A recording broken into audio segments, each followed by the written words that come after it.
All right. Hey, everyone. Thanks for joining today. Just want to give it a couple more minutes here while we let people trickle in. But just did want to say hello and that they'll be introducing the speakers in just a minute or so. So thanks for joining.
All right, folks. So thanks for joining today. Did want to welcome you all to the third installation of our Mastering ServiceNow webinar series.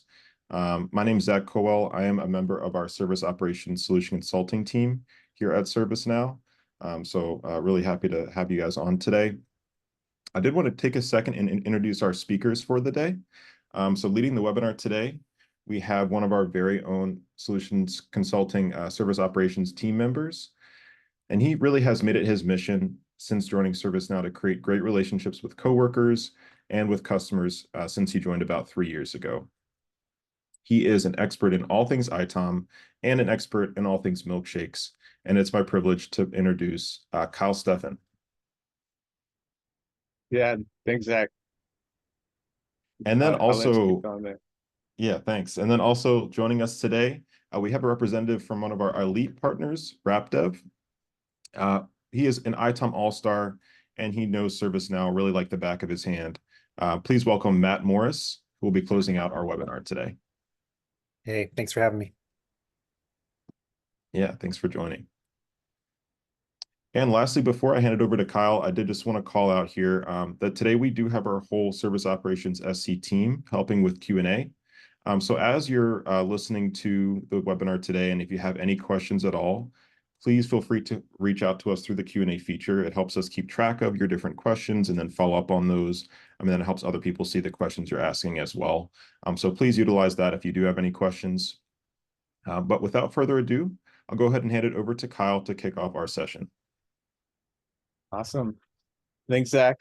And yeah, really nice to have everyone on the call. Thank you, everyone, for joining today. As Zach mentioned, been here at ServiceNow going on about 3 years as one of our ITOM solution consultants, and really looking forward today to covering event management, ServiceNow's AIOps, and really what we can do in that territory and where we can help your organization scale. Today's content is really geared towards helping you and your team either maximize the investment you've already made with ServiceNow, or if you're just getting started, get a higher level introduction to what we can do with event management. But we're going to really drill in, kind of take a step deeper into what steps you need to take to get set up with your event management AIOps investment today. And before I jump in, I wanted to highlight a few of our workshops that we have been running in parallel to the webinars that we're running today. Today being the third in the series of, we've already covered discovery as well as service mapping, focusing more on the event management today. But in addition, we've been running these workshops across the globe for all things ServiceNow, whether that's ITOM, ITSM, risk. But you can take a look and register for any of these. They're, again, across the globe, so different locations. We have these webinars and workshops for ITOM visibility, cloud acceleration, as well as AIOps, which we'll be covering today. But these are a little bit more hands-on. You'll be walking through a lab with a team of our experts helping you go through that. So wanted to call that out and make sure we get everyone registered for that as well. And then a quick safe harbor notice, just a friendly reminder that today's presentation is going to contain forward-looking statements based on the beliefs of ServiceNow, should not be used in any purchasing decisions. But we're really mainly focused on what's currently released today, with taking a look at, what is newly released within our Washington DC release, as well as taking a look at some of the Gen AI enhancements. I'm going to go ahead and turn my video off just for bandwidth because my laptop is full steam yelling at me right now. So I'll go ahead and turn that off for the webinar, pop back on at the end. But again, as we go through today, feel free to leverage the Q&A for chat. We have, again, the dream team on to help make sure everything gets answered. And what we'll be covering today is first really going through how to get started with event management. Again, whether you've made that investment already or you're just getting started on that implementation journey, or maybe you started, you got stuck, you need to take a step back. Whichever position you may be in today, we're going to help you learn more about event management. And secondly, we're going to cover some of the key concepts and skills needed to be successful with your implementation. And in the case that you're going to be an event admin as well, we're going to discuss what things you need to do technically to be able to keep up the work with the platform and fill that role successfully. And then lastly, we'll cover best practices and any additional resources at the end of the webinar as well. And then a quick look at that agenda. We're going to cover event management, what it does, again, high level, more introductory to what we can do with event management, what we're aiming to do within ServiceNow. Then taking a look at some of the training resources we have to help you and your teams, and then jumping into those configuration steps to take, as well as using our guided setup. And then at the end, we're going to cover some takeaways of the demo and then pass it over to Matt for, the partner intro with RapDev. They're an elite partner certified within IT operations management, and he's going to cover a lot of those best practices around event management implementations, some tag-based alert correlation, as well as just drilling deeper into, stories he's seen. So really at the end, there's going to be a key piece to stay tuned in for, because we'll have him on to help answer any questions as well. And now jumping in here, event management, what it does, what's new. I want to cover this maturity curve first and take this in because we'll jump into a poll right after this to see where you guys are at today. But typically what we've seen within ServiceNow is customers in the level 1 to level 2 realms of proactivity. So they're more in the reactive state, responsive state today, where you have multiple point monitoring tools. They may work great as is today, but again, they're siloed, and that results in manual root cause analysis, excess noise from events coming in. And where ServiceNow comes into play is to really help you get from that level 2 to level 3 stage and be more intelligent, integrate those monitoring tools into a single platform, kick off workflow-driven remediations, and from there, get to more of the art of the possible full sprint if we're talking about a kind of crawl, walk, run approach. Getting into that sprint run is level 4, being fully proactive, leveraging not only event management, but our log analytics to really be more proactive and prevent outages from even occurring in the first place. So again, take this in. We're going to cue a poll here in a second, but we're really just curious to see from the crowd on today where you guys and your organization, where you feel like you're at today. And so we'll go ahead, skip too far ahead, jump back there, but we just queued the poll. It does not want to stay on this slide. So we're going to skip over, we're going to stay here for now for the poll. I think there might be an animation or something on the next slide that's not staying there. So where do you guys feel like you're at today within your journey?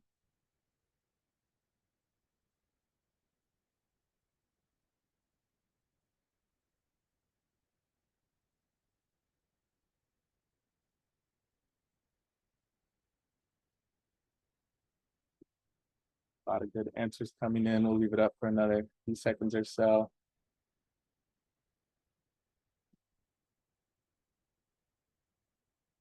Awesome. And as these are coming in, yeah, it really looks like to the general point, everyone's kind of in that level 1 to level 2 state. So we really want to help you, again, get to that level 2 or level 3 state. We see, we're seeing a couple in the intelligent point level 3, which is great. And I think this webinar will really help you guys understand how we can get you from that level 2 to level 3 state. So go ahead and end the poll there, but thank you for chiming in there. We have one more poll at the end as well, but this is going to be our one poll for the time being.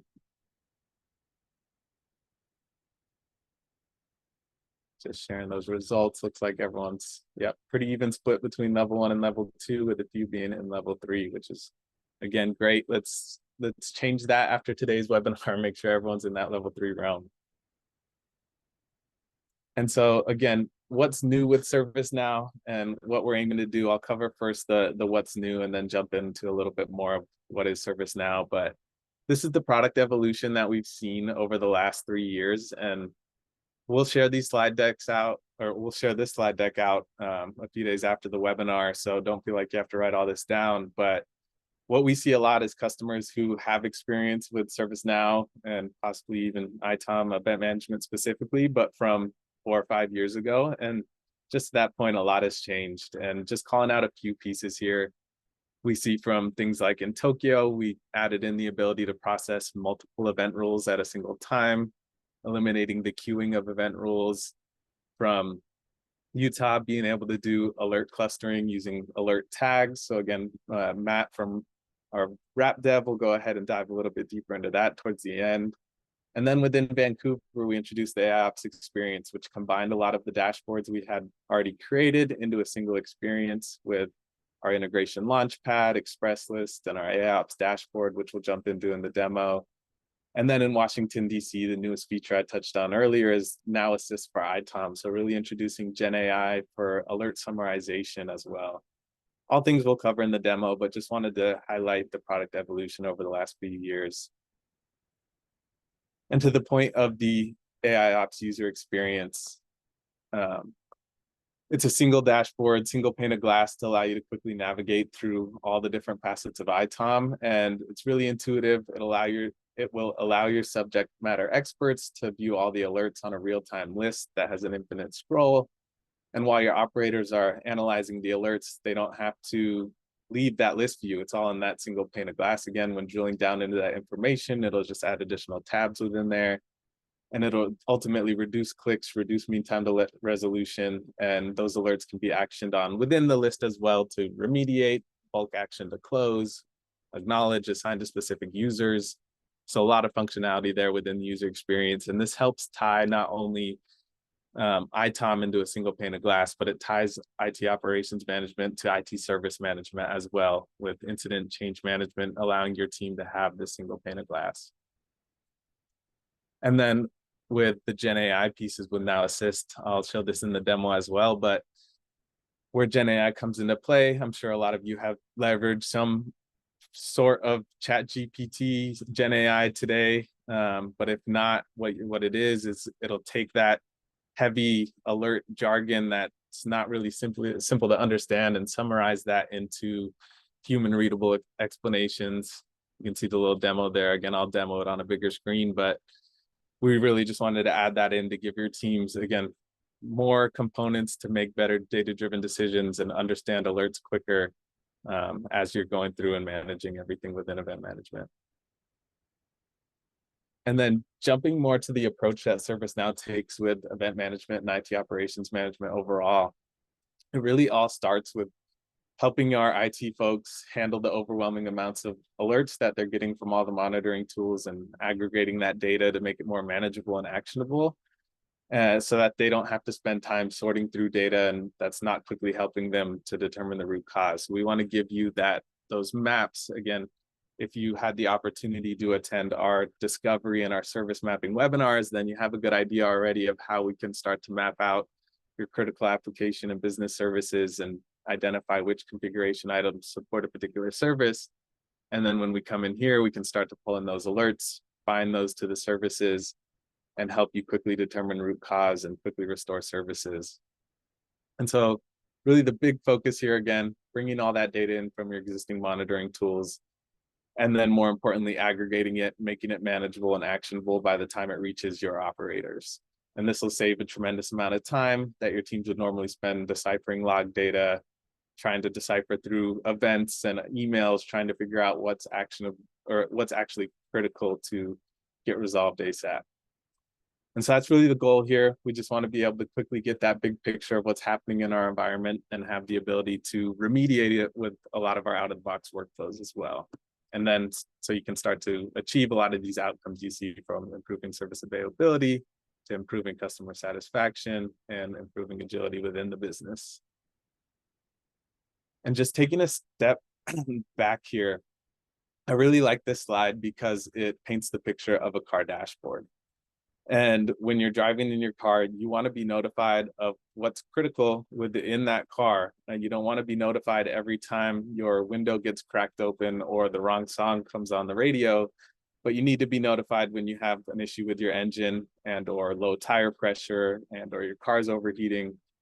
So that's what ServiceNow aims to do with event management, is combine all those alerts into a single pane of glass dashboard and answer the questions of what are the most important services that we need to monitor and manage, what services affect our user experience, and what is the overall status of those most critical business services across our organization. So again, really just giving you that single pane of glass view into what is important and what you need to take action on. And so really understanding what all of this data is and means is one part of the equation, but the second part of the equation is being able to take action and trigger the workflows and automations that we have available within ServiceNow. And the best way we can provide action is through our automated workflows. So maybe something like expanding the disk space or restarting a virtual machine, and you want to have those workflows available at the fingertips of your IT operations team so that they can take relevant courses to solve the issues at hand. And so as we build this out here, again, we want to be able to provide your teams the ability to trigger these workflows. And as we do that, the system starts to learn as well. So as we configure the system to run those automatic workflows, upon even immediate alert generation, we're able to get to that more stage 3, stage 4 state of being proactive and eliminating even the need of your teams to go in there and manually trigger workflows so that you don't have to wait for any human interaction.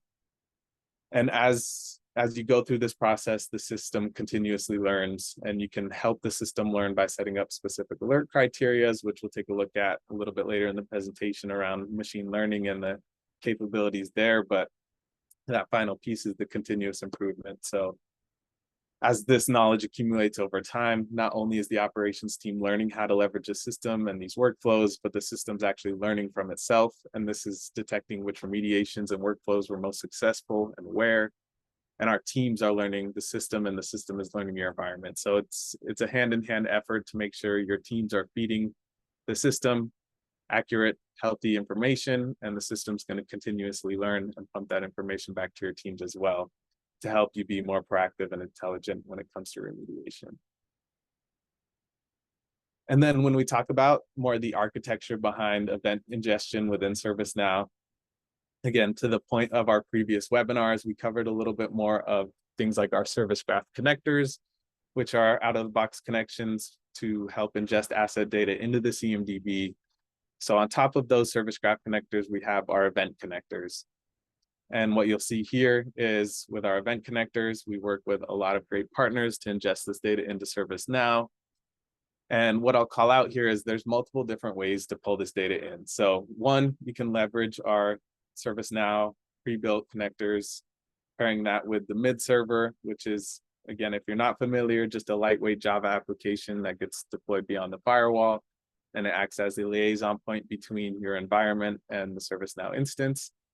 So you can leverage that data, again, from the purpose-built ServiceNow connections. We also have connectors available from the ServiceNow store that are built by third parties. And then you can create custom connectors as well.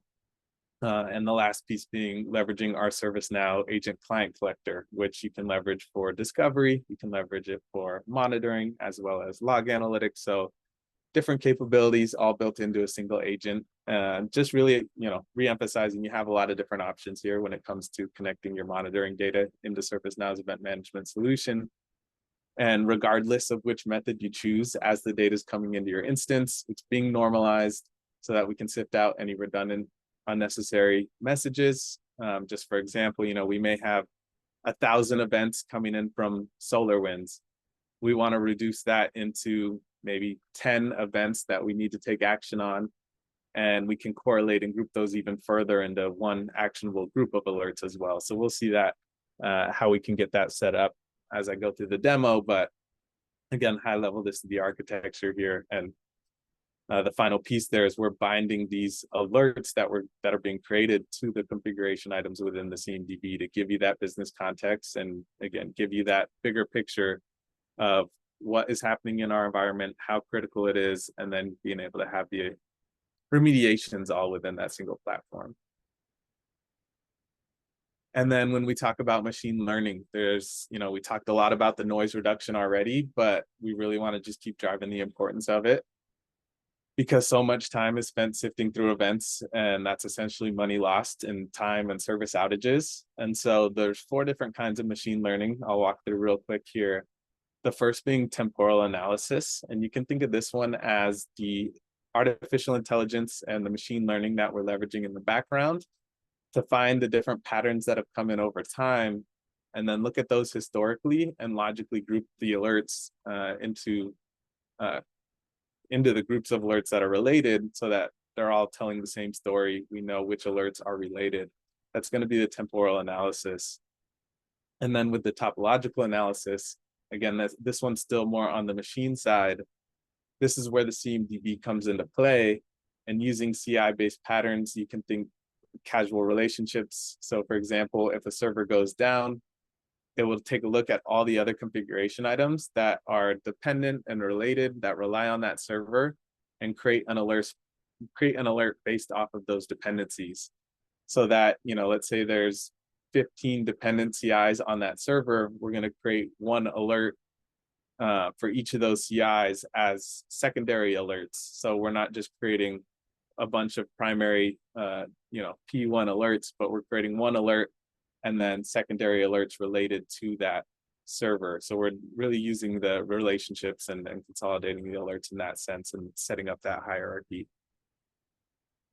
And then the last 2, a little bit more on the human side here, the human-defined correlation. That's going to be, really leveraging the great teams that you guys have today. So we want to leverage the human expertise that you've brought into your organization and take that knowledge and input it into the system and have local logical groupings based off of your specific environment, based off of things that you've seen over time. So again, we understand that a lot of your infrastructure and mappings can be word of mouth, historically passed down over time. So we want to be able to input that into the system so that the system can learn from that, word of mouth information. And then taking that a step further with our semi-supervised learning, that's going to pair both the machine learning and suggestions that it gives you to the human side, and really say that you can leverage both and you can tune the machine learning. So someone in your team can go in and identify when alert may have possibly been added to the wrong group, or a group was not recognized altogether. So if someone's noticing that the correlation isn't taking place appropriately, we can go in and tune machine learning piece of it up. And a good benefit of the tuning as well is that it feeds the machine learning. So it, again, is continuously improving for future performance. And this is great because we always want to understand, we want our instances to better understand how we're working through these and gain that added intelligence as well as we're setting things up. And that kind of covers, again, the introduction to what is event management, AIOps within ServiceNow. We'll jump more now into the training path we recommend taking, and then jump into configuration best practices to get things set up, and we'll jump into the demo. But one thing I wanted to call out here, training path-wise, is our event management fundamentals, which is self-paced, on demand. It'll give you a lab instance to work through. But I highly recommend taking this. I took this when I first joined ServiceNow as a part of getting the event management certification. So this will take you through, again, everything we'll walk through today and more, very technical, provide you with a book as well, to kind of a textbook to go through, understand definitions, understand the technicalities between events and alert correlation. And again, I took this course. It was great. Highly recommend it. You can access it. Again, we'll share this out afterwards to be able to have access to these links. But if you go to our Now Learning site, which is nowlearning.servicenow.com, and search for Event Management Fundamentals, you can get signed up for it there. Now jumping into the fun stuff with configuration, best practices around, again, ServiceNow, how to get started with event management. The 6 steps we'll cover here are first going to be activating the event management plugin. So going into your support portal and or your plugin page and requesting access to turn on the event management plugin. Once you have purchased it and have access to it, yeah, that's going to be step 1, getting the plugin turned on. And then with step 2, that's going to be mid-server installation. And again, reiterating, if you had the chance to join the discovery and service mapping webinars, we kind of walk through at a deeper level how to get a mid-server set up, what the functionality of it is, but I will cover it for event management here. And so this is going to be a critical step because, again, the mid-server is the liaison point between your instance and the ServiceNow cloud. And with this, we recommend it, if you have the resources, having a dedicated mid-server for the event management application altogether. Similar, you would want a mid-server for discovery as well as you would want one for service mapping. So breaking up those applications and having one with the single purpose of event management is the #1 recommendation here. Number 2 is that we recommend, if possible, deploying it on a Windows device, Windows server, versus a Linux server, just because if you deploy it on a Windows device, it can gather all of the configuration items for both Linux and Windows devices. Whereas if you deploy it on a Linux server, it can only gather the Linux CIs. So recommendation number 2 there. And then just the last kind of recommendation is really communicating with your teams today. And you'll hear this story a lot as we go through, but your teams may already have mid-server set up for discovery, for service mapping. They may have agents deployed with our agent client collector. So communicate with your existing infrastructure teams today, security teams, just to make sure, if you're leveraging one today, great, add an additional one for the event management piece. Step 3 is going to be configuring event source connectors. So this is going to be where we reach back out to your existing monitoring tools and push or pull that data back into ServiceNow. And you'll do this either through our out-of-the-box connectors or custom connectors. And we really recommend, when first getting started, leveraging the out-of-the-box connectors as much as possible, just because they are purpose-built to pull that data in. They come with out-of-the-box event rules and a few out-of-the-box alert management rules as well. So you can find additional information here on the documentation pages that are linked. But the second point of this slide is really making sure that you get the right teams involved again. So communication being key, because you want to make sure you have the necessary connection parameters and credentials. And not only that, but your monitoring teams may be leveraging more monitoring tools than you know of. So really communicating between your teams to make sure you have everything you need to get started and ingest as much data as possible from an event perspective. And then with those event rules I touched on, a lot of them come out of the box with our event connectors. So we recommend leveraging those as much as possible. But with the event rules, there's also a couple of different ways you can do this. You can define specific thresholds, or using CI-based alerts, you can take the events that are coming in and create alerts based off of those events.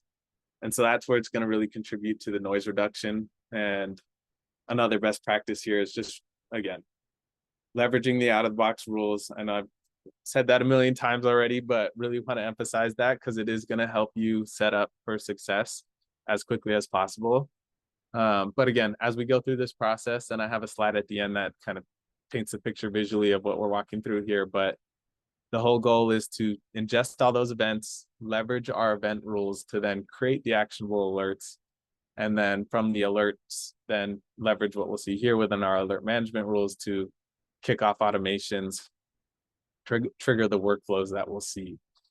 And with these, again, we'll walk through this within the demo, but this is where you're going to go in, automatically be able to create incidents, link knowledge articles to alerts, eliminate the manual effort of going in and determining, hey, how critical is this issue? What workflows do we need to trigger? The alert management rules will give your team all the tools they need at their fingertips. So that's where that comes into play. So there's some additional documentation here around the event management and alert management rules. So go ahead and leverage that as well. But the last step is the alert correlation rules and the maintenance rules.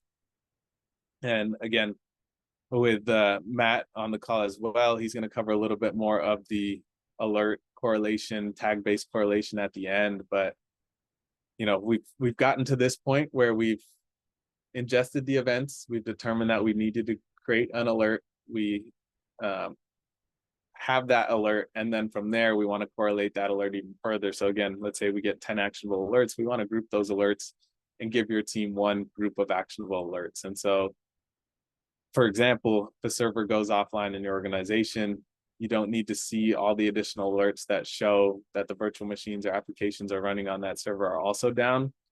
Instead, with these additional alerts, and again, touched on a little bit earlier with the machine learning side, but these secondary alerts that are created get grouped under that primary alert. So you have just that one primary alert or group of alerts that needs to get taken into account and remediated.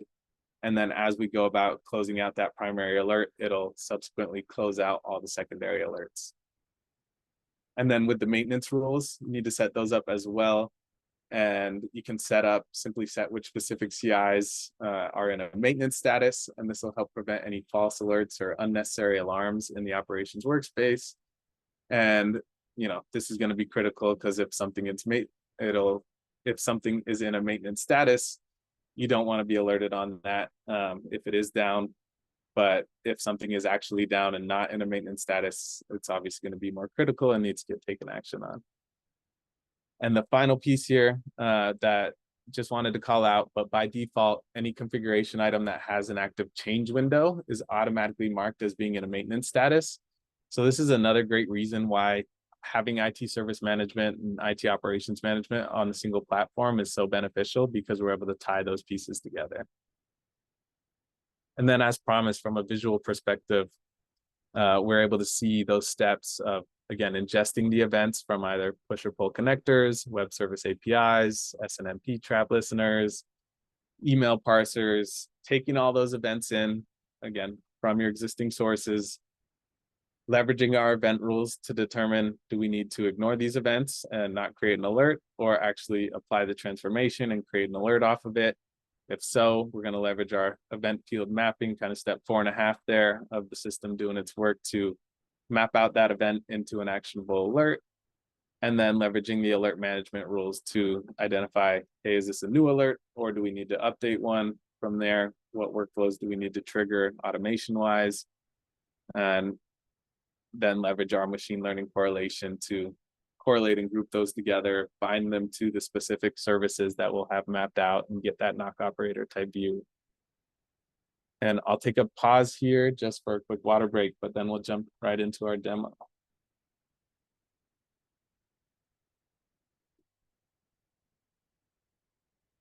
Awesome. So we'll go ahead and jump in here. And again, first calling out just some of the newer features here within our service operations workspace. So again, this is new as of a couple of releases ago, but we were able to combine everything IT operations management, event management wise into the single workspace, pairing that with the IT service management side of the house.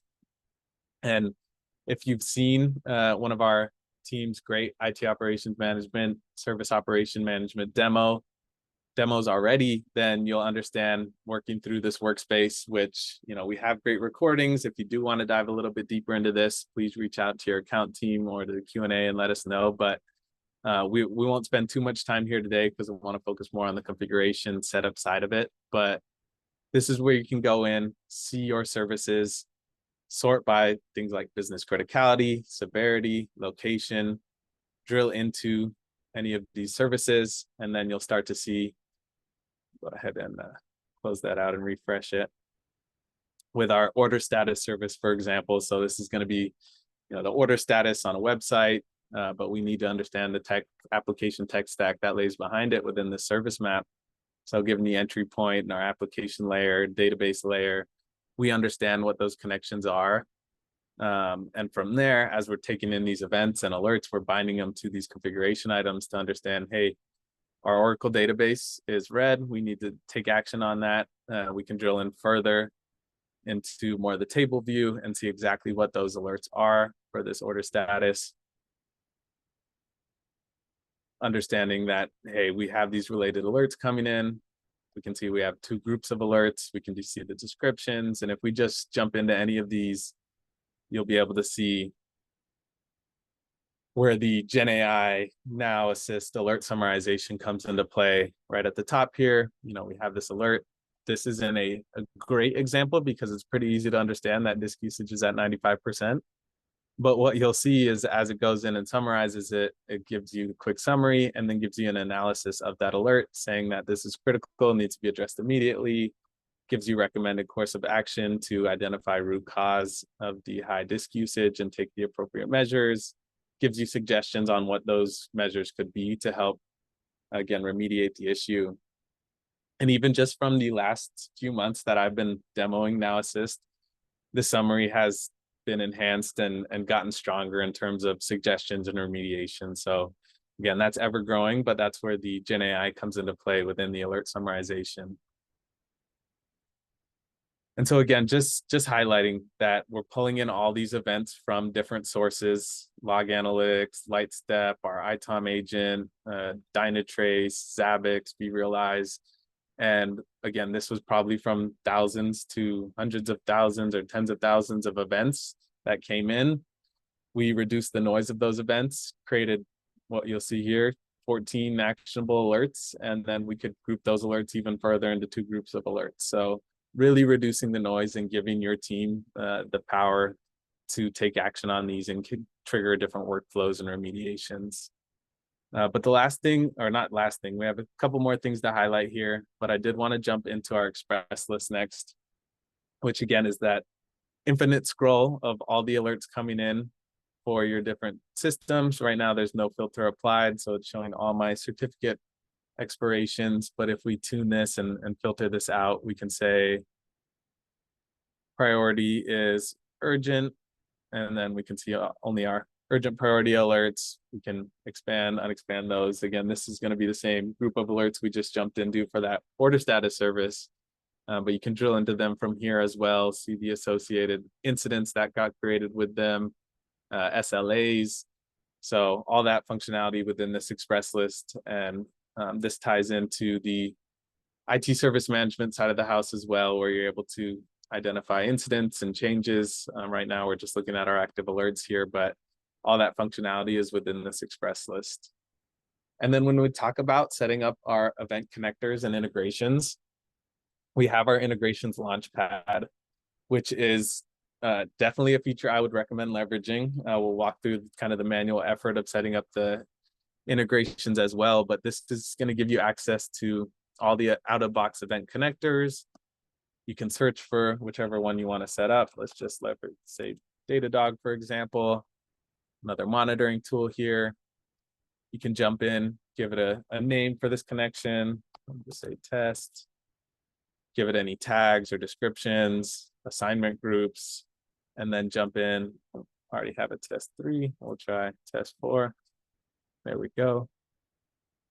And as we jump in, it'll explain how to get that connection set up, the URL parameter to your ServiceNow instance, the process of walking through what you'll need to do within Datadog, what you'll need to do before you begin plugin wise. Again, step 1, event management connector plugin is going to be the step 1 all the time when it comes to setting up these connections, how to navigate through Datadog, what information you need to get that connection set up, and then activate it from there. So really streamlining that event connection process. And then from here, you can manage those integrations, see what are active, what's pulling in data, any inactive integrations, waiting for action. You can see I have a few tests there. So again, highly recommend leveraging Integrations Launchpad if you're not already using that today. And then from more of a higher level, manager perspective of understanding what's coming in, again, working with some demo data here. So I don't have all the widgets filled out here, but we have a bunch of out-of-the-box dashboards baked into our workspace now. With just from operational status, we can see noise reduction, the percentage of alerts grouping, incident compression rate. We can drill into the alerts based off of our event connectors, so discovery source. So the criticality of each of those alerts coming in from your different sources, top event sources in the last 5 days, alert groupings within the last 7 days, most impacted configuration items based off the alerts coming in. So just giving your team, again, more information, dashboards to work off of. These dashboards are fully configurable as well.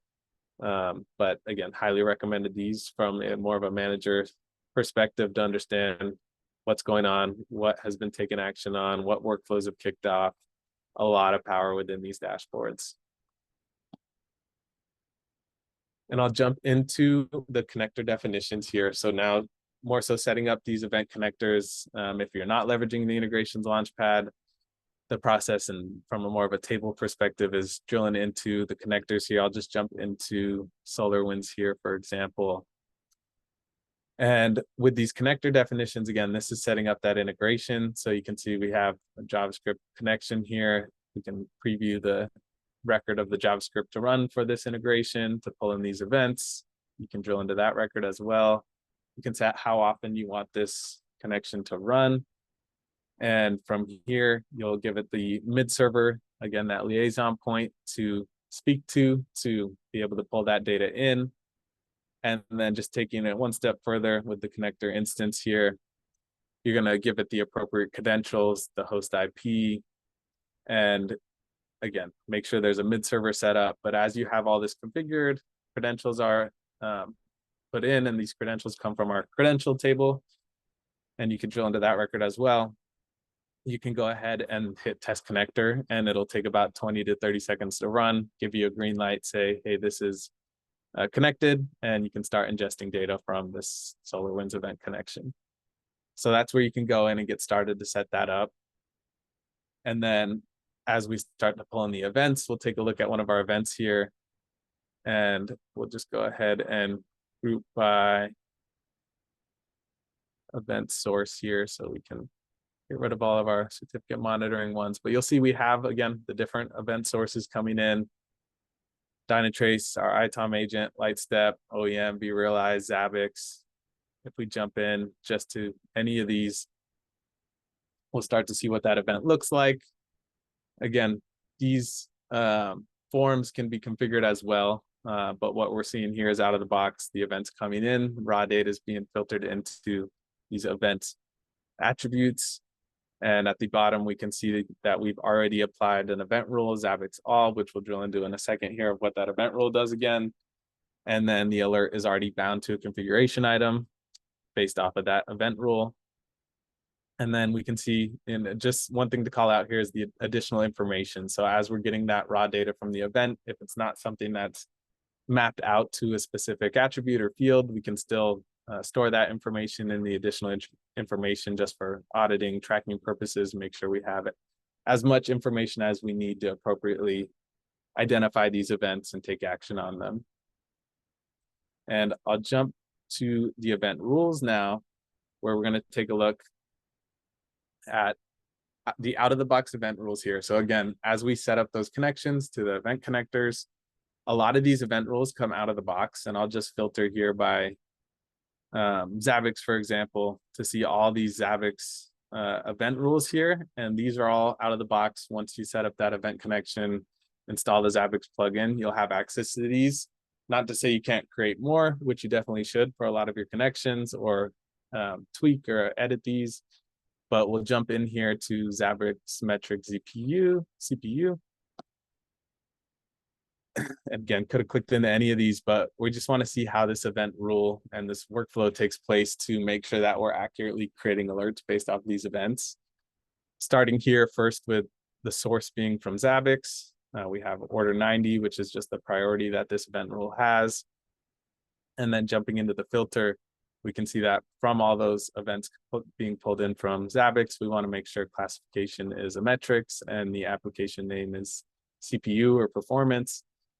And we can see from the raw data from this event that classification here at the bottom is a 2, it's a metric, and our application name is CPU or performance. So that'll check the box. And then from there, we want to transform and compose into the alert output. And so that's where we're able to say, based off of the event, which information do we need to fill into our alert? And you can leverage these as data kind of pills here, where you can drag and drop any of that information into the additional alert fields here. I'll take that out, but again, leveraging additional information for any additional pieces there, but this is composing that event into the alert. And then from there, just another filter of, do we need to actually create an alert based off of these events? We've already filtered it down to yes, but then from there, we can set a threshold and say, hey, does this event occur, let's say, 10 times within a 120-second span? If so, then yes, it's breaching that threshold of excessive events and we need to create an alert based off of it. If not, then we can ignore those events coming in. So you can set the thresholds here. And then with the binding piece, again, highly recommend continuing to just leverage the out-of-the-box bindings for the alerts to the configuration items and the service maps that you have mapped out. But you can override it in here if you need to. But again, it's very purpose-built, so you're going to see a lot of success just leveraging the out-of-the-box binding. As the system learns and you're pulling in these events consistently, that binding and the machine learning will continue to learn as well. So at a high level, this is that, I think, step 3 of the process. Step 1 being event management plugin. Step 2, having the mid server set up. Step 3, defining your event rules to make sure that we can accurately determine which alerts need to be created. And then from there, before I jump to the alert rules, I wanted to just jump back into the event rule table here, where you can see that with all these event rules that have been created, there's some unassociated events still. So you can jump into recommended rules here. And again, I don't have too much demo data here. You'd have a lot more in a real environment. But what we can take a look at is all these unassociated events that have come in that say, hey, we can group these together. They're similar based off of affected configuration item, description. So we can go ahead and create an event rule to group these together and create actionable alerts based off of. So from here, you can leverage this to then create event groups. So again, just piece of that machine learning, continuing to learn, give you suggestions around what needs to be grouped together, created into alerts.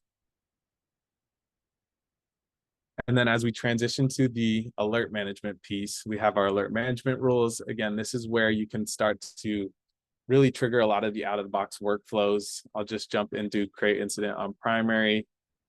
And as I jump through this too, Matt will drill a little bit deeper once into his part with the flow designer to highlight that. I'll highlight it very high level here, but definitely important to stay on to get a deeper dive there.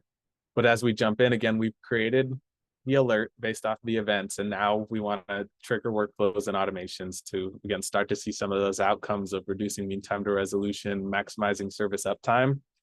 So as we drill in here within the alert management rules, right now we're saying we want to create an incident on any primary alerts. We can go into the filter and say severity is critical, task is empty, the role in the group is primary, to identify all those primary alerts.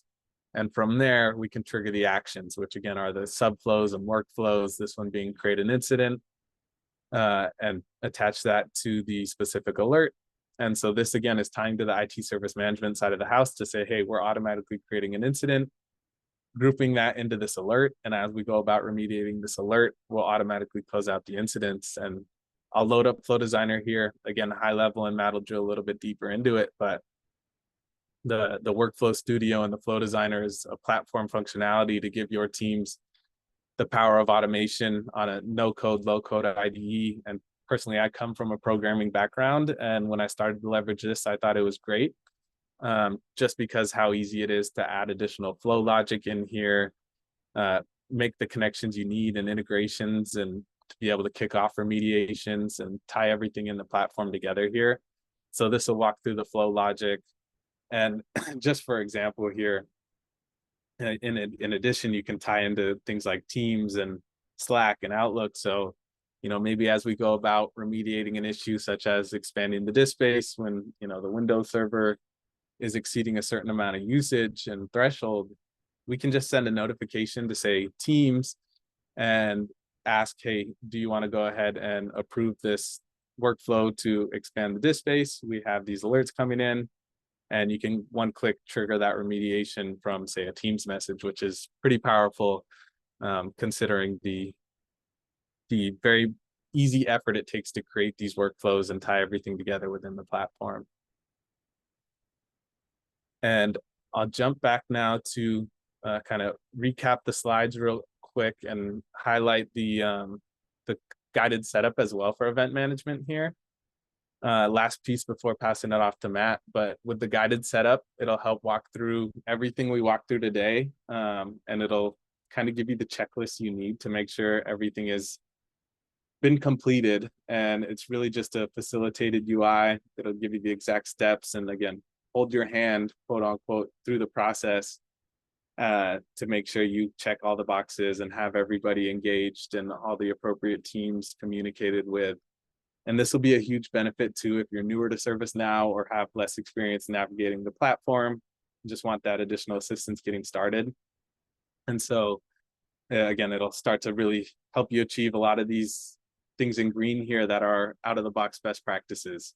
So from binding events to the CIs, setting up those connections, and some quick prereqs, which are very similar to the ones that we already covered. But again, activating that event management plugin, installing and configuring a mid server, and then configuring the event source connector, which are all pieces of the guided setup as well. Before I jump in and demonstrate the guided setup, just wanted to highlight this last piece and recommendation here, which again is something I've reiterated 1,000 times already today in terms of teamwork and making sure you communicate across your different departments of your organization. This is not only for the guided setup, but event management as a whole. Really just making sure that you're working with your teams to understand what alerts are coming to them, which events should be escalated to alerts, making sure everyone's aware, because as you're monitoring all these different services, they affect a lot of different teams and they affect a lot of different customers and user bases. So ensuring that you communicate these processes across, your ITSM teams, your security teams, to not only have all the credentials, but make sure everybody knows what's being affected, who owns what services. It's going to be very critical. And then now I'll jump into the guided setup real quick, where we'll see as this loads up, it'll take a second. Oh, really quick this time. But this is the ITOM guided setup as a whole. So not only event management, but ITOM as a whole. And we have these guided setups for all the different BUs. So IT service management, again, risk, asset management, whatever that may be, we have guided setups for, and we have guided setups for a lot of the service graph connectors as well. So touched on it earlier, but again, more of the CMDB population side of the house, bringing in those assets accurately. We have guided setups for our service graph connectors.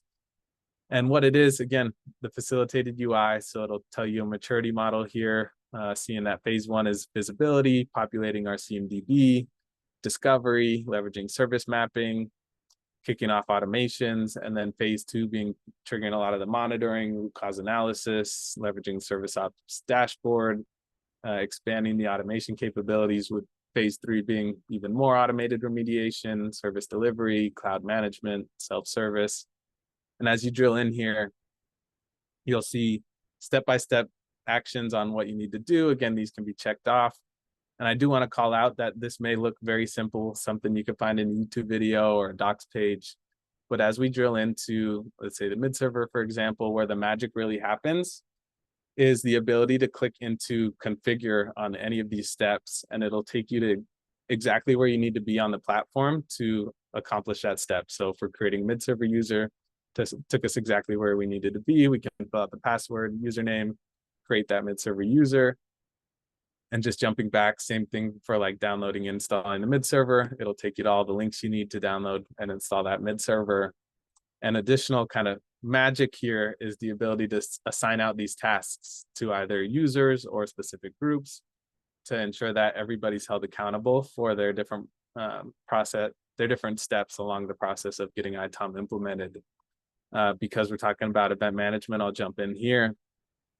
And you can see that everything we walk through today is hyperlinked within the configure of all these different steps. So for the event sources, properties, setting those up, the connectors, web service listeners, SNMP traps, email listeners. If we click into that, it'll take us right back to where we were with our connector instances. We walk through the SolarWinds example. So ensuring those are all set up.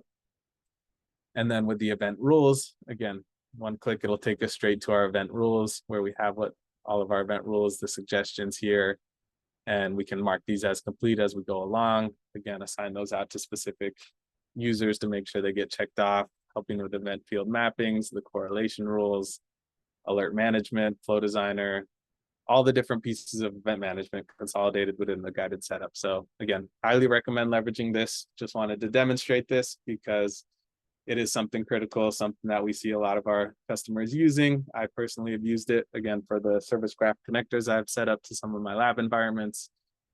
So highly recommend it. Very simple, easy to use. I just find it amazing that the configure button will take you straight to where you need to be. And last few takeaways, just really reiterating what we saw on my end before passing it over to Matt to take it a step deeper.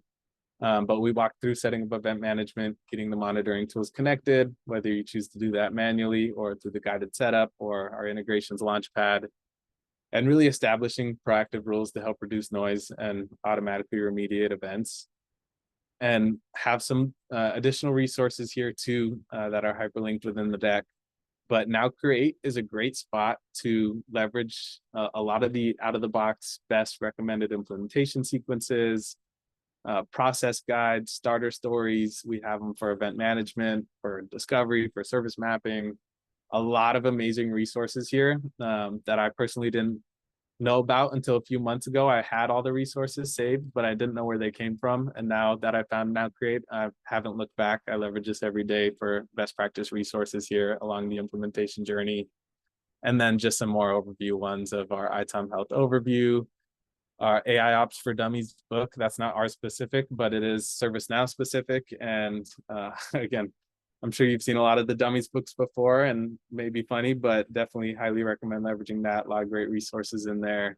Some of our white papers are Now community for ITOM, which is more of that kind of chat area with other customers who have had experienced certain issues or struggles getting their implementation journey set up, so you can communicate with the Now community, and then our customer success center as well. But with all that being said, I'll go ahead and pass it over to Matt from RapDev to drill a little bit deeper and shine some more light on the event management side of your experiences. So I'll pass it over to you, Matt. Thanks, Kyle. Can you guys hear me okay? Yep. Awesome. You should be able to see Google Slides, and just let me know if anybody has any questions along the way. Feel free to drop those in the Q&A box and we'll grab those as soon as we can. So Kyle has laid a really great foundation as far as what the purpose of event management is, how some of the different pieces of it work, what some of the kind of steps you have to go through to be able to get value out of event management. What I'm going to get a little bit deeper into is really around what this looks like in an implementation.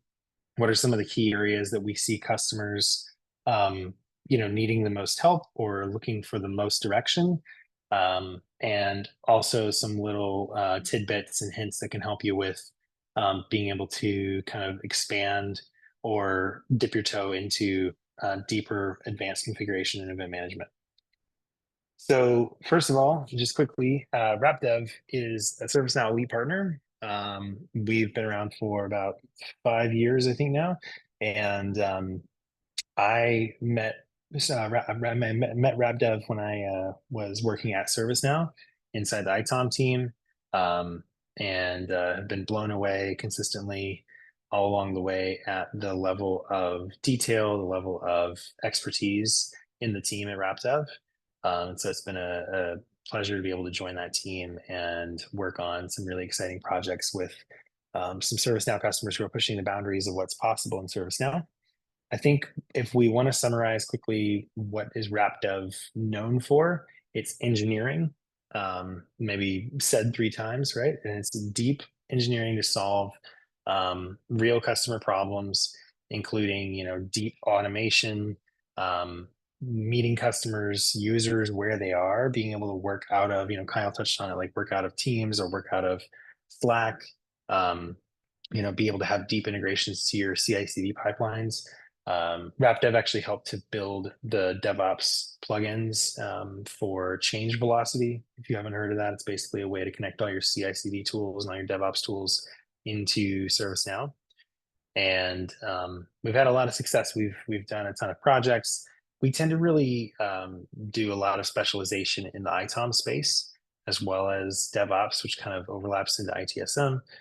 We've also done quite a few projects on the ITAM side, SPM, and some of the heavier kind of technical aspects of those, including all the way through like the cloud management kind of Cloud Accelerate product suite. So we've worked with a lot of customers over the years. Some of our customers are on this slide. And if you guys have any questions or you want to reach out, the best way to get a hold of us is rapdev.io. And you can chat with us from there and we'll respond.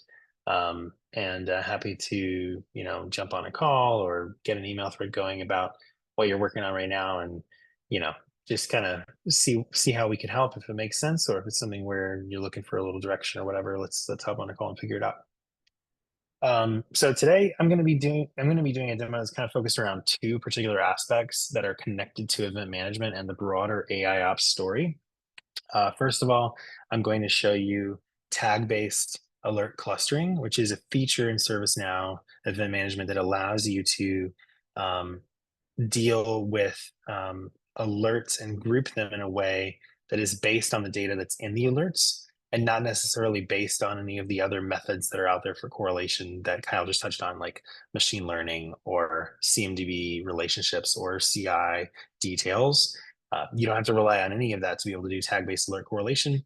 And the reason why this is a core piece of what I want to show today is because a lot of customers kind of tend to balk at implementing event management, or they tend to get kind of stuck implementing event management because their CMDB maturity is subjectively low, right? It's something that, maybe we want our CMDB to be more complete. We haven't discovered everything in the cloud. We, have, areas of our environment that we can't discover, things like that, right? And there are a lot of tools out there to try to make it easier to build CMDB, including some of the stuff that Kyle mentioned, like service graph connectors. But customers are usually on a journey in that process. And the question that comes up over and over again is, can I do event management and get value out of it when my CMDB is imperfect or even like struggling in a maturity journey? And so the answer is definitely yes.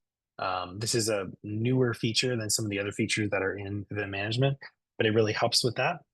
And so we're going to dig into how exactly does that work? What does that look like? And how does it produce valuable outcomes for you as the end user or the customer of ServiceNow? The other thing we're going to talk about is automated remediation.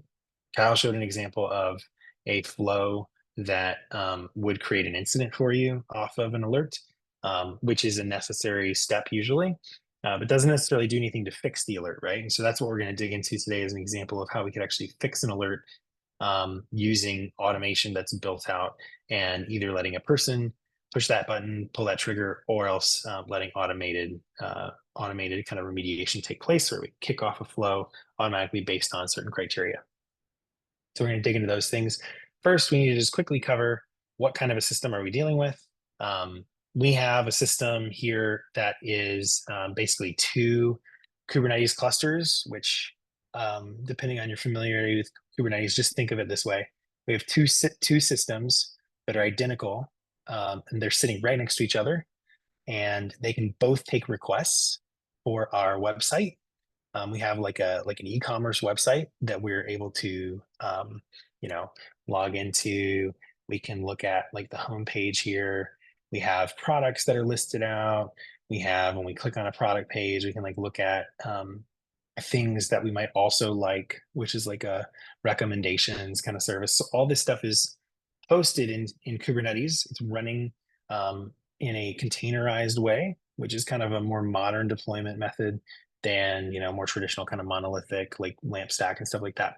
So all of that to say, we have this website. It's deployed on two identical copies of the system.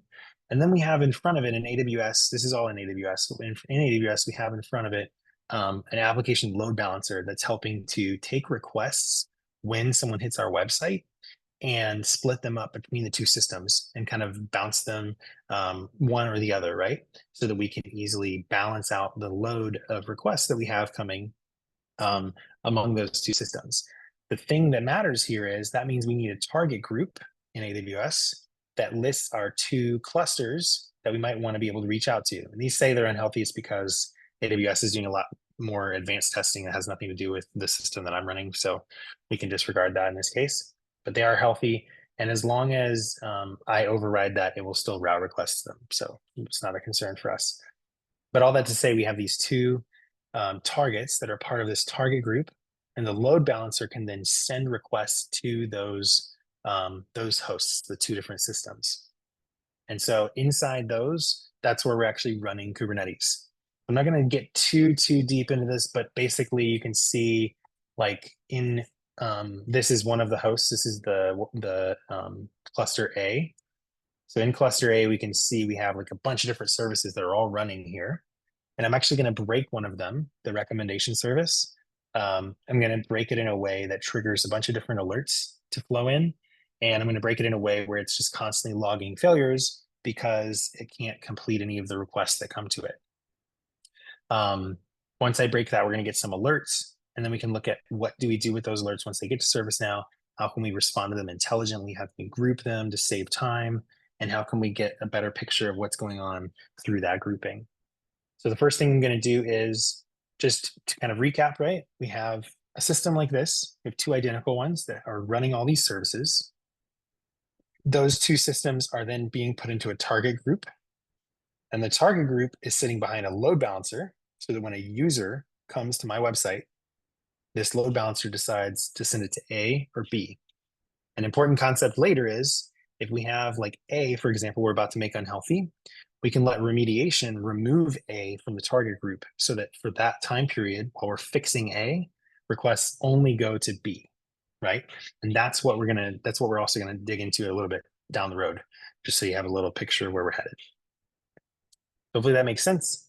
I'm gonna start running through that scenario now, and any questions that you have along the way, I can handle those as well. So it'll be just a minute while I break that and some of the alerts start coming in. Now, something that I'm going to do, I've intentionally caused this scenario, is that I don't have CIs for all of the pieces of this system, okay?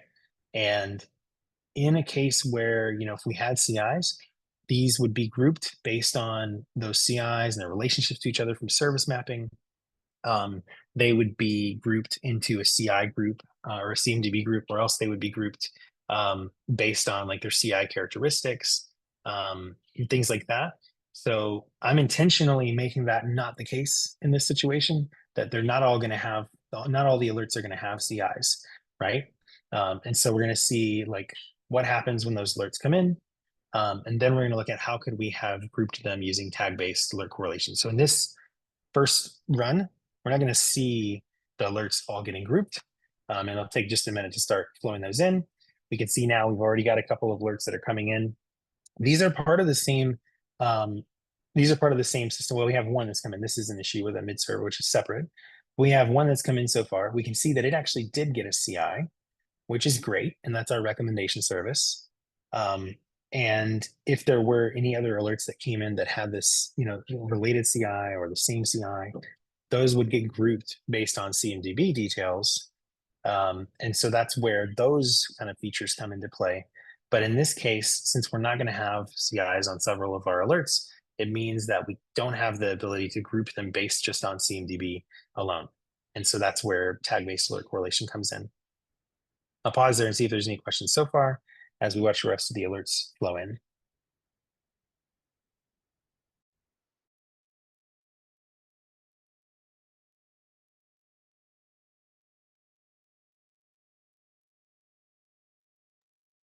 Looks like we don't have anything in Q&A right now, so I'm going to keep moving forward. We can see we already have another alert that's come in. Now this one doesn't have a CI, so it's not going to get grouped, even though we can see that it is against our front-end service, which is a part of this system. As much AI and machine learning as is built into event management, it doesn't primarily lean on just random analysis of all of the fields that are on the alerts to be able to group them. And so this is where we say, oh, my CMDB is not that great. I'm missing some items, obviously, that should be in there. And so as a result, I'm having these two alerts that I would have liked to seen get grouped, but they're actually not getting grouped. And so that's where I start to think, this is something that I have to deal with to be able to really get the best value out of event management. So while this is coming in, let me show you a couple of quick things on one of these alerts, and then we'll look at the other couple of alerts that came in, and we'll solve this problem before we move on to the example of the remediation. So if we look at the details of this alert, this is where we start to get into tag-based correlation opportunities, because we can look at this from a couple of angles. We can look at not only the fields that are on the alert, like the metric name, but we can also look at the fields that are in the additional information, which is the raw alert information that came in with this alert, right? So in this case, this is an alert that was generated by HLA, which is a log analytics product that is part of ServiceNow. And we can see that there are a lot of raw details in here that could be useful. And I notice these top two. I feel like those are probably the most useful ones that are in here, because it allows me to understand which cluster is this affecting and which app is this for in the end, right? So, I have other details in here like the service that's affected and stuff like that. But I don't want to go all the way down to the service and only group issues that are affecting the same service. I'd like to be able to group it more at the top level of things that are affecting my app. And then also this cluster piece. And so what I want to understand is, for my other alerts, like we now have a new one that's come in from Selenium. We can look at, like, in the details that are being enriched into the Selenium alert, do we also have those same kind of attributes that we could try to use for grouping, right? Even though we don't have CIs, even though these are not going to get grouped without defining some kind of strategy for grouping them, we still have a way that we can start to get toward that. So I do see, again, I have app and cluster coming in, and this is where I can start to get creative with this. So we have, at this point, we've had 3 or 4 alerts. There's going to be a 4th one that comes in just a minute as another tool notices that something's broken. And we can even see this on the ServiceNow side. So like if we look at, our pods again, we can see that there was one that was launched recently, just 4 minutes ago, for a recommendation service. And that's the one that's actually broken. Like if we were to look at this, we can look at like the logs for that pod, and sometimes it takes a second to load, but we'll see like the log message that's spitting over and over again, saying that there's a loop that's causing an infinite loop in the code for this. Yeah, so you see it says stuck in loop. It's just saying that over and over and over again. So obviously we have a major problem here. Now we have 4 alerts that have come in, and none of them are getting grouped because only one of them has a CI. So what we want to quickly get into is, how would we group these? I have pre-built this one. This is something that's so easy to define. Like, it just takes, a couple of minutes, right? We give it a name, we give it an order. I've put a really low order here because I want this to be my primary way of grouping these kinds of alerts. We put a filter that says what kind of alerts would we want to include in consideration for whether they could be grouped by this logic or not. And this is, again, called tag-based alert clustering. So if you search tag-based alert clustering, in here, you see 2 things: definitions and tags. First, we're going to look at the definition, and then we'll attach tags to it, right? So this is the definition, and the definition allows us to define what are the criteria for alerts that should be evaluated for this. What's the time frame that we want to look at? So we'll say 15 minutes. This is inactive right now. That's why I didn't do anything, right? Down here, we have attached 2 clustering tags. One is for cluster and one is for app. And that's exactly what we just talked about doing. So if we open up one of those, we can start to see how these get defined. This is a concept of a piece of information that I want to use as part of a strategy for grouping alerts, right? And so I can pick, where does this data come from? Does it come from fields on the alert table?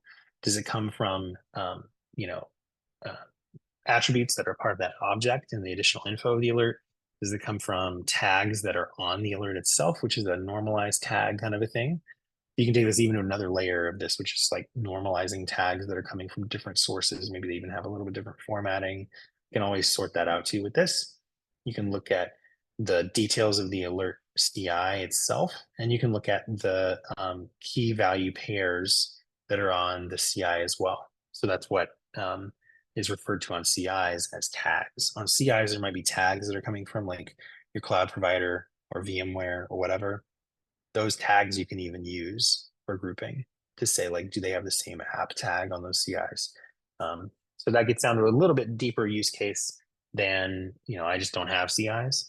But this is the most powerful one for customers who are trying to adopt event management. So I pick additional info and I just say the key I want to use is app, right? That's what it was over here in my alert that I was looking at. That key that was in the details section there was called app, right? And so that's what I'm using. So what it's going to do is it's going to look where there's app that is astronomy shop and cluster is shop cluster A, and it's within 15 minutes. It'll group alerts that meet that criteria as well, that the alert is not closed, right? So that's essentially how this works. We have, as a result of this, we have like this definition. Let's get back to our definition and we'll activate it real quick. So I'm going to activate that. And what I'm going to do now is I'm going to clear out all those alerts that we had. And I'm going to rerun the same exact scenario, except this time we'll get to see how the alerts come together and how they get grouped. So while we're waiting for that to play out, that'll take probably 2 minutes or so. Let's quickly check if there are any questions along the way too here. I don't see anything in Q&A, but if you have any questions, feel free to throw them in. All right, so I cleared out all the alerts. We can go back to our express list and we can see there's no more alerts. We'll rerun the same scenario we just did. The only difference is we've activated that tag-based correlation rule. So we'll rerun the same scenario. While we're rerunning that scenario, I want to explain to you what the remediation piece looks like, to be conscious of time here, because I know we only have a few minutes left. So when you are building remediation options for alerts, what you need to do is you need to actually build two pieces. One piece is the flow or subflow that's going to execute when that criteria is met. And then you need to build the alert management rule that actually invokes that workflow.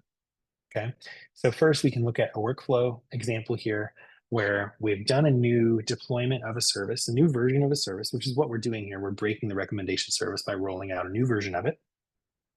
And so we can put together a remediation flow here that will take some key actions that we want to do to be able to keep our system running in a way that our users don't notice when something like this is happening, or we minimize the amount of impact on our end users and therefore our top line, revenue in this case, because it's an e-com example, as well as making it easier to solve problems like this for our ops teams, whether they're operating as like centralized ops or SRE or whatever.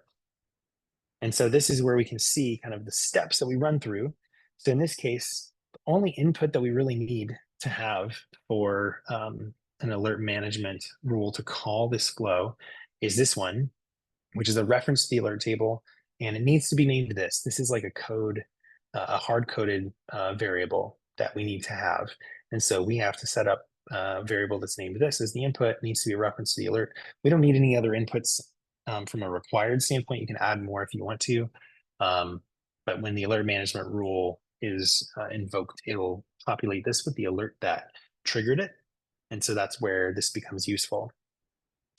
So as that comes in, we can set flow variables here to start to identify like the instance that was affected, the load balancer resource name from AWS, and the service. And so all I'm doing in here in these scripted, kind of sections is I'm grabbing the additional info of the alert that came in, I'm parsing it, and then I'm getting one of those keys. So like in this case, I'm getting the instance ID, and then I'm returning that.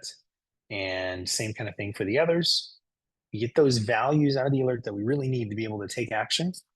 And then we need to find a mid server that we can use for triggering some of this automation, right? This mid server needs to be able to respond to like Linux commands. It needs to be one that we've configured for interacting with Kubernetes. And as a result, it's going to be also an AWS hosted one. So we're kind of calling out some of those criteria here. We find that mid server and we bring back its name because we need to set a flow variable there that we can use down the line as well. So I bring back its name. Once I have those details and I've kind of met those criteria, then I can go back and update the alert record and say, I'm adding a work note here that I'm going to remove this cluster from the target group, and I'm going to roll it back to the most recent version of the service that was before this. Okay. So I kind of set that up. I can communicate back to the alert record. Another thing we could do here that we're not doing in this case, because we don't have like this requirement, but you may have a requirement that says there should be a change request for this. No big deal. You add a step right here that says insert change request, and then you fill out the details however you want to explain what you're doing. But once we get those things kind of sorted, we can start to send commands through the mid server to make some of these changes. So we dynamically reference everything in here that we possibly can, including the load balancer details and the instance details in the mid server. And we just send a command that we put together with AWS CLI. So if this is a bit confusing, there's a lot of research you can do on the AWS CLI. You can read up on that separately from this. Suffice to say, it's a way to send commands to AWS over command line. And so that's what I'm doing here. I'm saying, hey, I want to deregister this current instance from that load balancer, from the target group. And then I need to wait for that to happen for a little bit. So I add a wait condition here. Then I need to roll back the deployment version. So again, we build out a command. We set an image here based on the latest version, based on the service that's affected by this issue. And then we restart some of those services so that we can make sure that they pick up the new version. We make sure that the association is correct for the IP address for the front end to be able to reach the recommendation service when it switches. Then we wait for a bit for Kubernetes to handle those changes. And then we restore the target to that target group. So we say register targets back and reference the instance again. As long as those things all complete without an error, then we're going to come back and update the alert record and say, restoring this cluster to the target group following successful rollback. Okay. And so this is the flow that we put together. You could add as many other steps that you want to add. You could, trigger other kinds of records. You could trigger out, like, I think kind of was touching on it, you could trigger out some communication to teams. We often let our customers have some features that will allow them to invoke something like this through Teams or Slack.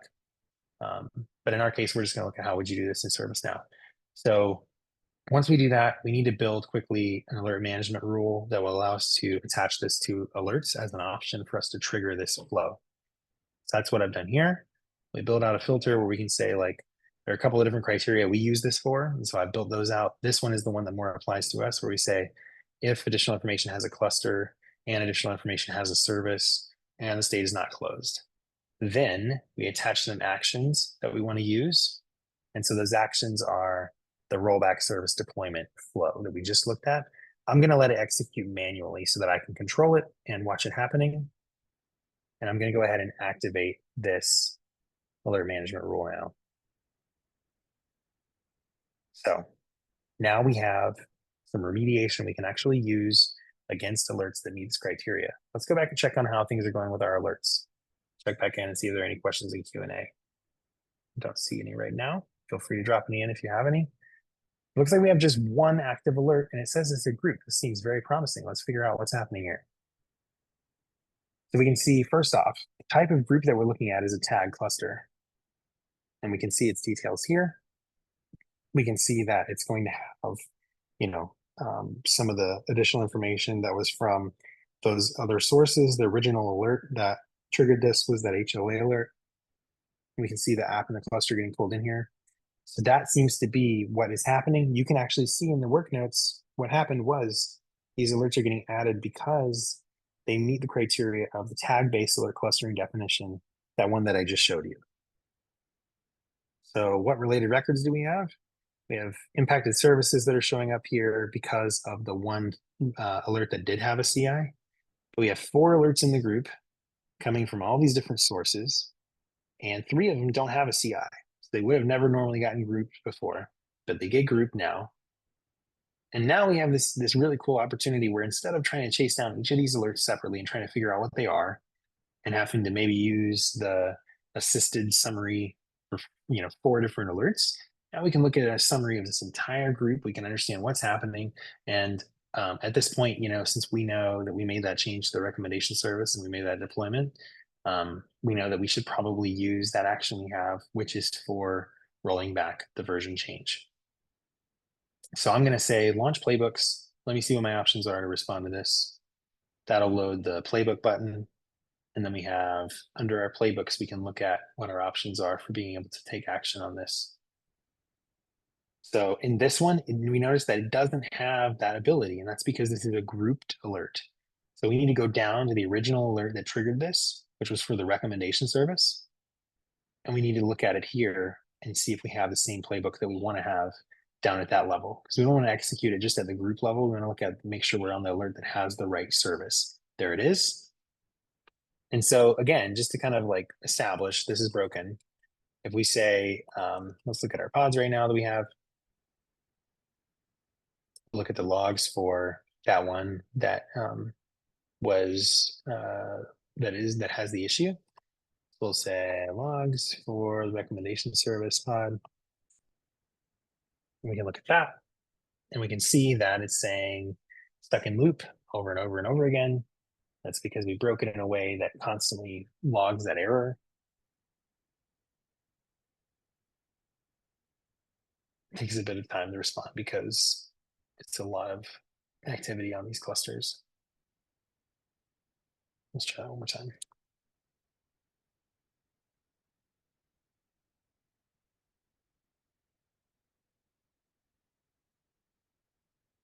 So you can see that was 9 minutes ago when we first triggered this scenario. We'll come back over. I'm going to go ahead and trigger the fix. So remember, the order this is going to go in, it's going to remove from that target group. We can see in our target group, if we refresh this, both of these are still, oh no, I just started a new session. That's okay. So we'll go back to our target group. Let me log in real quick. There we go. We'll go back to our target group that we were looking at, and we can see that we have those, here we go. We can see that we have those 2 hosts that are part of that target group. Let's go ahead and fire our remediation so we can watch it happening. And it'll take just a couple minutes so we can wrap up. So the first thing that'll happen is if we go back to our target group, we can start to see that it's draining shop cluster A. It's taking it out of this target group so that requests can't be sent there anymore. Why? Because it's stuck in a loop over here. So if we kill this now, clear that off, the next thing it's going to do is it's going to deploy the new or the original version of the recommendation service to fix the problem that was happening. It's draining that. It's not going to allow any more requests to go there. It'll only send requests to the B cluster. And in the process, it's also writing notes, right? Here's where that note is that we expected that to happen. And we can also see on the server side, on Kubernetes, we can see, like if we look at our pods again here, we'll check if it has started it up. Looks like not quite yet. Any second now, it'll switch that over. And then as it's switching that over, it'll also come back and it will update the target group one more time. So we can see now we're getting a new recommendation service pod right here. It's creating the container for it and it's starting it up so that it can run. And so it's just running through that process we just showed in the flow. And this allows us to be able to quickly solve this entire group of alerts rather than trying to solve it one at a time. So same thing here. If we can see if this has started yet, it might take maybe 30 seconds to start or 60 seconds to start. And as it runs, we'll see that that one is working correctly and it's not having the same errors. And then once it confirms that that one has started up fine, now it's running. You can get some logs for this. So it takes a second for the logs to start generating as it gets traffic coming back to it. Let's look back and see if the traffic has started back yet.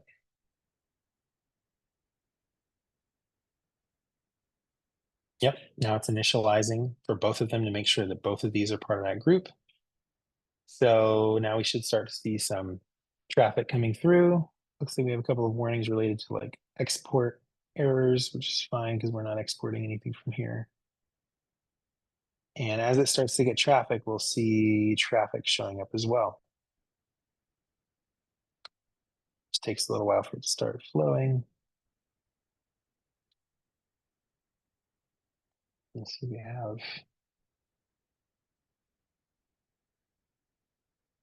Yeah, so now we're starting to get some actual traffic right here. Here's the first two requests that came to it.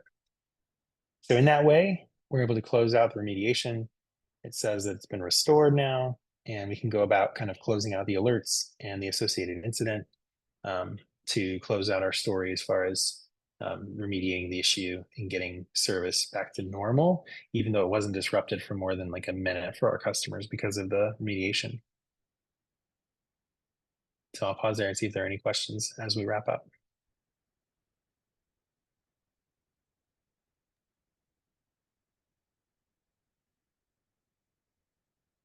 All right. I'll stop sharing and hand it back to you guys. Thanks. Thanks so much, Matt. Appreciate it. That was really cool to see, honestly, from my end. Seeing the tag-based correlation there with the alerts. Really detailed, awesome demo. Did want to open it up. Kyle, I think you have a poll to share, just to see, for those that are still on the line, the attendees that are still here, what would you like to see in our next webinar series? Here we are looking forward to putting another one on. Really just kind of curious if there's any topics that you'd be interested in. So if you could go ahead and just kind of answer, based on these 4 topics that we've kind of, designated as potential topics for our next webinar. That would be really helpful. And if there's anything not here as well, feel free to throw it in the Q&A for any additional feedback. And to Zach's point, yeah, thanks, Matt, for diving into that. I think we can speak for everyone when we say that was super helpful to take that deeper dive and see how that works, building out that, see a real environment, getting interacted with. So really appreciate you walking through that. Yeah, for sure. Thanks for having me. Of course. Thanks, Matt. Thanks for everyone for answering this poll. I'm sure if there was a all of the above option, that would be chosen a lot too, but I appreciate everyone answering this poll here. Go ahead and end it. I know we're a couple minutes over, and I appreciate everybody hanging in here today. But again, yeah, if there's any additional pieces, we'll be on for another minute or two. Feel free to throw it in the Q&A for any additional feedback. But we really appreciate everyone for joining today and appreciate your time.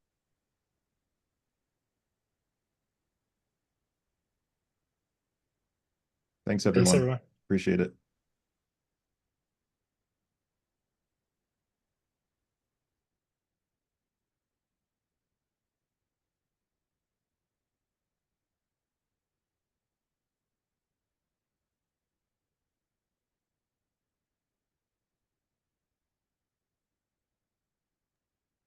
And Patricia, we will be sending out the recording, after the fact.